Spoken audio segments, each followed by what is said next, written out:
Many of our wonderful and very brave allies and partners will work tirelessly to bring Iran back from the brink of destruction, making it economically bigger, better, and stronger than ever before. Unquote.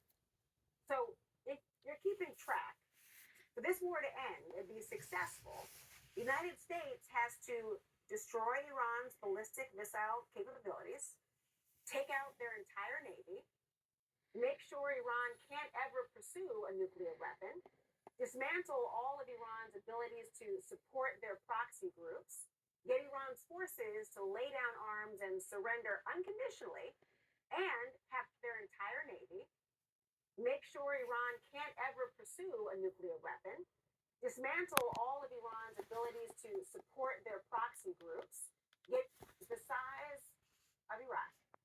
And you may be wondering, how long is that going to take? Well, the president told Time magazine, I have no time limits on anything. I want to get it done. The reporter who got that quote from the president is going to join me later tonight to tell us about that very important conversation. Now, the Pentagon keeps promising they can outlast Iran, no problem. But the U.S. and Israel can essentially bomb the regime into submission. And by all accounts, the strikes have not let up. This is new video from the IDF today. They say it shows them striking the supreme leader's hidden underground bunker. But the U.S. and Israel can essentially bomb the regime into submission. And by all accounts, the strikes have not let up. This is new video from the IDF today. They say it shows them strike and that Russia is now providing Tehran with intelligence about the location and movements of U.S. troops, of U.S. ships, of U.S. aircraft. Sources also tell us the U.S. has intelligence suggesting that China may be getting ready to provide Iran with money, spare parts, and even missile components. CBS News got to ask Secretary Pete Hegseth specifically about Russia's reported involvement. The average American might hear that and think that's a big and dangerous deal, is it? Well, we're tracking everything. Our commanders are aware of everything. We have the best intelligence in the world. We're aware of who's talking to who, why they're talking to them, how accurate that information might be, how we factor that into our battle plans, our CENTCOM commander. So we know what's going on. And the president has an incredible knack at knowing how to mitigate those risks. Does this put U.S. personnel in any more danger than they otherwise would be? Well, the Russian involvement. No one's putting us. Why they're talking to him, how accurate that information might be, how we factor. Today, when Fox News asked him about Russia's role, this was his answer. What a stupid question that is to be asking at this time. We're talking about something else. Can we keep this maybe a little bit? Go ahead, please. Why talk about a war? Let's begin with former Black Hawk pilot and senior director on military and political power at FDG, Brad Bowman, and founder of the National Security Institute and former associate counsel to President George W. Bush, Jamil Jaffer. Good to have both you gentlemen here on a night like this, especially. I'll begin with you, Jamil, because Russia reportedly helping Iran, China maybe as well. The White House insists it does not matter because the U.S. has obliterated Iran's capabilities. Should that matter? Are they wrong? Well, of course it should matter. I mean, we know that China maybe as well. The White House insists against our allies in the region. So we know they've had a close relationship. We know that Russia has long provided weapons to Iran as well. So it's no surprise they're now providing intelligence. The right response from the president wouldn't be to ignore it or avoid it. You'd be like, you know what I'm going to do? I'm going to provide intelligence and weapons to Ukrainians to kill Russian troops on the ground in Ukraine. Of course, the president can't do that because he walked away from that months ago. Well, let me ask you, Brad, because the defense secretary, you heard him say that no one's putting us in danger. We're putting the other guys in danger. Seems a little bit nearsighted, given that you've got the intelligence report saying and suggesting that there are images, there's intel of American troops being provided by Russian guys in danger. Seems a little bit nearsighted, given that you've got the intelligence. 20 months now, and we've identified over 600 instances of cooperation. And sadly, what we're seeing between Russia and Iran is not new. In 2023, let's remember, Russia and Iran worked together to target U.S. troops in Syria. And then in 2024, again, Russia provided intelligence through Iran to the Houthis to target shipping in the Red Sea. So this is not new, and I would have preferred the president to warn Russia not to do this or to face serious consequences. Will that fall on deaf ears when talking about Russia? Well, it's hard to know, right? We don't know what the president will do. We've seen at times him get spicy with Vladimir Putin when Vladimir Putin didn't back off on Ukraine.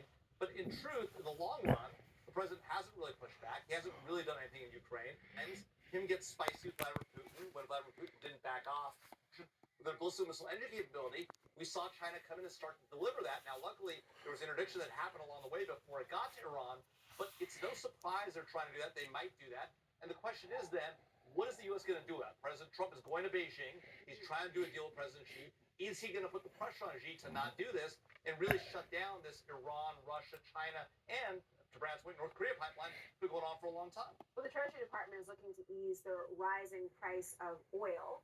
Secretary Bessent, well, he has this idea.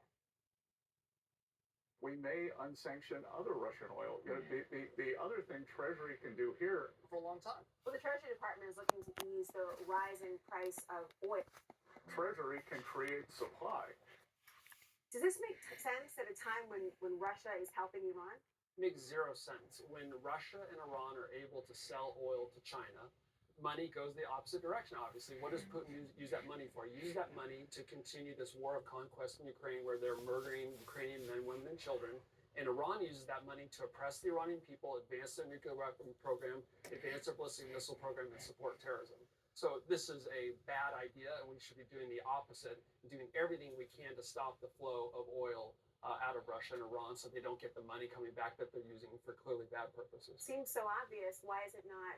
And Iran uses that money to oppress the Iranian people, advance their nuclear weapon program. Or with our friends in Saudi Arabia and other parts of the Middle East that are being attacked by Iran right now to produce more oil. And the interesting thing about what Brad said is it's not just being used to fund Russian troops in Ukraine. It's apparently now being used to fund Russian intelligence in Iran in the very war we're fighting. It's crazy. Well, what might seem crazy to people as well are these two new conditions. One about unconditional surrender, and the other about promising total immunity to Iranian military officials if they step down.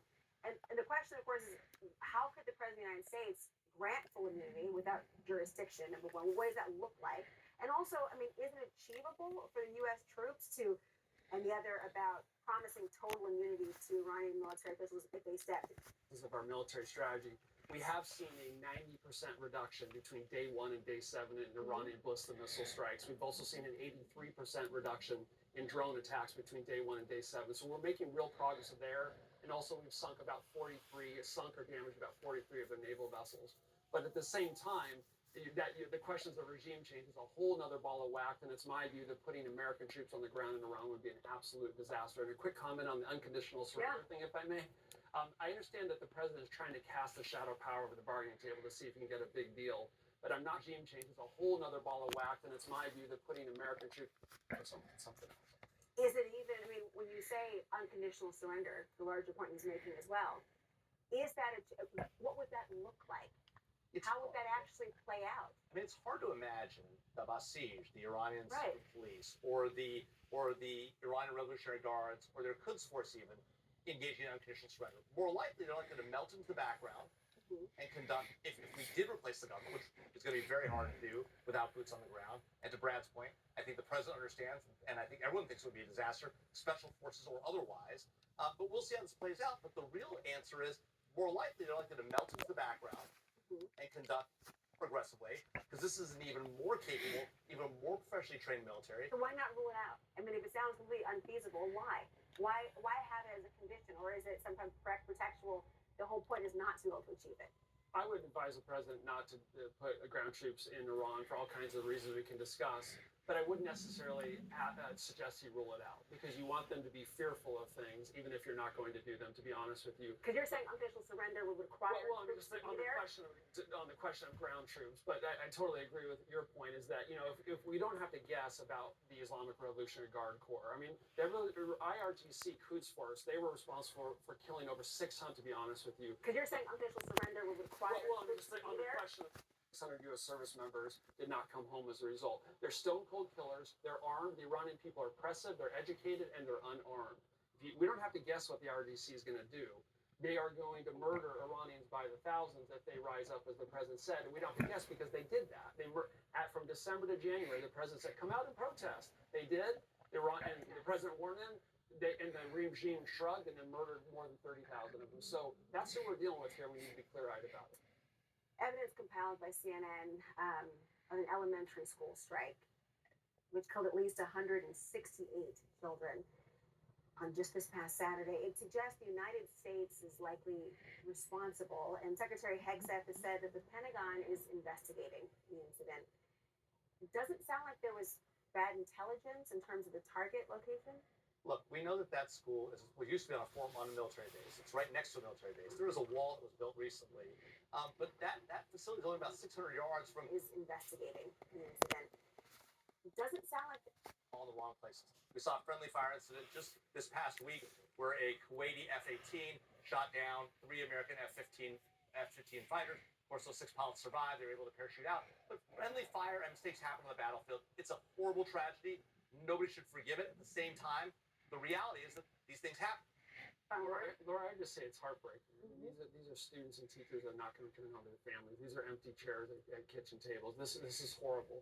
But I would just say that, you know, the CENTCOM, U.S. Central Command, is doing an investigation. Let's see how that turns out. If the United States was responsible for this accidental strike, then we should make it right. We should own it. We should try to provide restitution to the families, learn what happened, make sure it never happens again. But I would just end with this. Let's be careful not to confuse a military like ours that does everything in our power to avoid things like this and then owns it when we make the mistake, versus the world's worst state sponsor of terrorism that deliberately targets civilians and supports things like what we saw on October 7th.